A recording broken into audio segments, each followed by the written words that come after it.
Welcome to the deep dive. This time we're going right into the center of a case that really shook America.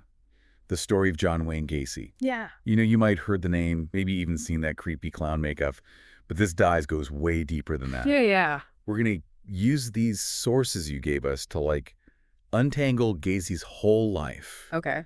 And try to understand how someone who seems so normal could become one of the worst serial killers ever. Yeah, it's really fascinating and disturbing how different Gacy's public image was from the monster he was hiding. Right. Like, he was a successful contractor, active in his community, Mm. even entertained kids as Pogo the Clown. Oh, I remember that. But he was also responsible for the deaths of at least 33 young men. 33 victims. It's hard to even imagine, and that's what makes this case so captivating, so haunting.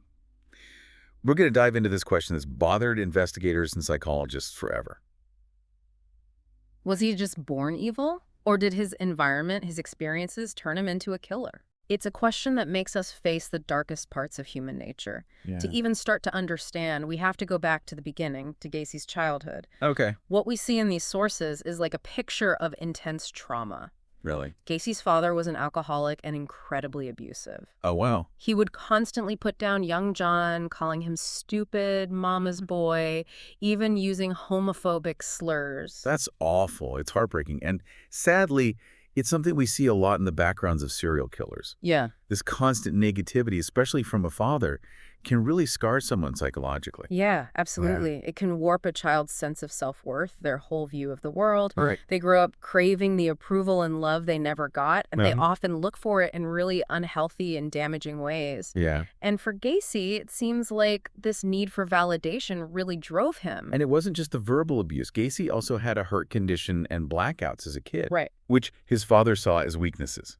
Like, every vulnerability was used against him, making him feel even more inadequate. Exactly. Imagine being told over and over that you're not good enough, that you're fundamentally flawed. Yeah. It just creates this deep resentment and a desperate need to prove everyone wrong. Which makes his later success, the business, being involved in the community, even more complicated. Yeah. Was it genuine, or was it a way to overcompensate, to build up this perfect image to hide the darkness inside? It's probably a mix of both. Gacy really wanted acceptance and to be normal. Makes sense. He wanted to be seen as a pillar of the community, maybe to finally get the respect he never got from his dad. But the sources also suggest that even when he seemed successful, there were cracks in the facade, hints of trouble brewing underneath. Like his first known serious offense. When he was 26, Gacy was charged with sexually assaulting a 16-year-old boy. He was sentenced to 10 years, but he only served 18 months. A tragically missed chance to intervene. It's something we see a lot with serial killers. Early warning signs are often ignored or downplayed, and the cycle of violence just keeps going. And in this case, it didn't just continue, it got way worse. Yeah, after he got out, Gacy got remarried and built what seems like a normal life. Okay.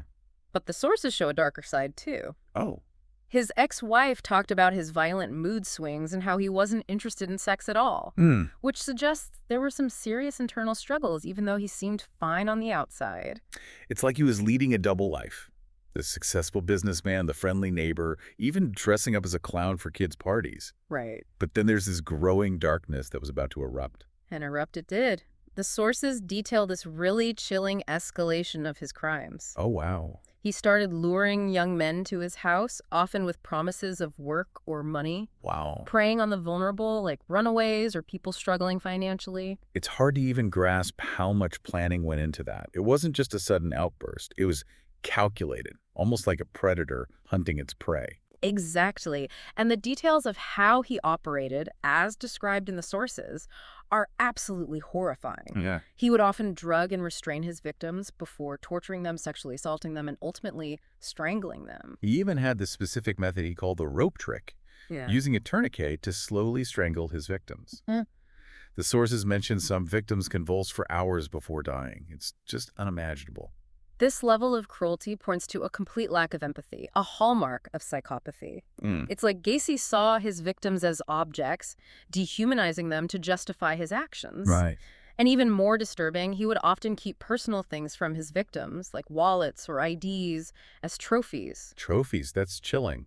It's a behavior we see in other serial killers, too. A way to exert control, to hold on to the memory of their crimes, almost like a twisted collection. It's a way to relive the power they felt while they were killing. It's not just about taking a life. It's about dominating, possessing, completely erasing another human being. Yep. And for Gacy, it seems this need for control came from the profound lack of control he felt in his own life, especially during his childhood. So the trauma, the abuse, it created this emptiness, this need to exert power over others. Yeah. It's a scary thought, but it makes a disturbing kind of sense. It's a complicated mix of factors. The abuse likely played a part, but there's also that fundamental lack of empathy, that disconnect from human suffering, that allowed him to commit these atrocities without a shred of remorse. And for years, he got away with it. It's unbelievable how many young men disappeared without a trace, their families left wondering, grieving, while Gacy continued living his double life. It really shows how insidious these types of crimes are. Yeah. And sadly, how certain groups in society, especially young runaways or those living on the margins, are often overlooked or dismissed. But Gacy's reign of terror couldn't go on forever. There's this turning point in the story, the disappearance of Robert Piest, a 15-year-old boy from a well-connected family. That's where the investigation really shifts. Piest's disappearance was different. His family had the means and the determination to make sure his case wasn't forgotten. Yeah. They kept the pressure on law enforcement, which eventually led to Gacy's carefully built facade crumbling. It's like a chink in the armor. One missing person, but from a family who wouldn't let it go unnoticed, and suddenly the whole structure starts to fall apart. Exactly. The police, initially looking into Piest's disappearance, went to Gacy's house. Okay. They didn't find Piest there, but they had this feeling something was deeply wrong. Really? They noticed how nervous and evasive Gacy was, and there was this overall unsettling feeling about the house. Wow. This led them to get a search warrant, and what they found was truly horrific. A hidden crawl space and inside. So many bodies. 29 in total. 27 of them buried in the crawl space, 2 others elsewhere on the property. It's a chilling reminder that appearances can be so deceiving. Evil can hide in plain sight, masked by normalcy and even kindness. And in this case, the mask had finally been ripped away. And as the investigation went on, Gacy's true nature became even clearer. He confessed to the murders but showed absolutely no remorse. Oh, wow. He tried to justify what he did, saying his victims were human trash or that they had threatened him. It was a desperate attempt to shift the blame, to avoid responsibility for the horrors he had caused. It's a common tactic among psychopaths. A complete lack of empathy, coupled with a distorted view of reality, allows them to rationalize their actions, to maintain a sense of superiority, even when faced with overwhelming evidence of their depravity. It's a chilling glimpse into the mind of a killer.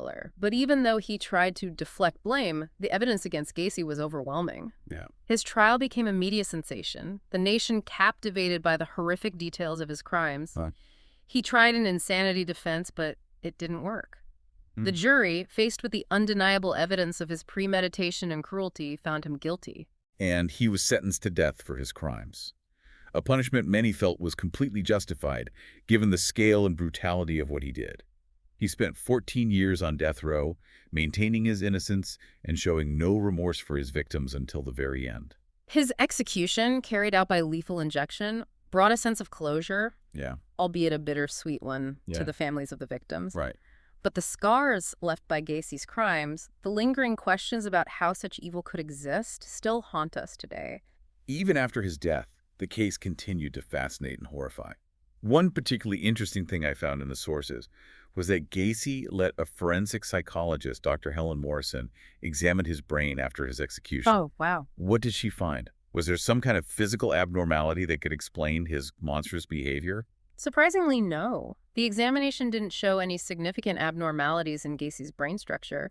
This finding adds yet another layer of complexity to the case, further blurring the lines between nature versus nurture when we try to understand what drove him to kill. So where does that leave us? We've looked into Gacy's childhood, his crimes, the investigation, even the examination of his brain.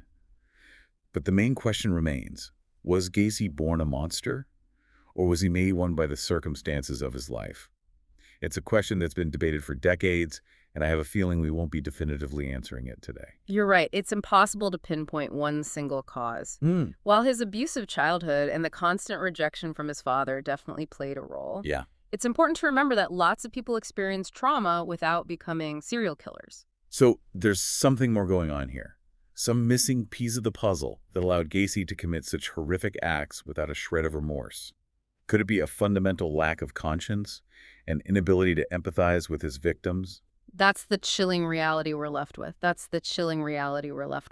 While his past might have contributed to his darkness, there was clearly something fundamentally broken within Gacy, a void where empathy and compassion should have resided. It's a sobering thought, and one that forces us to confront the darkest aspects of human nature.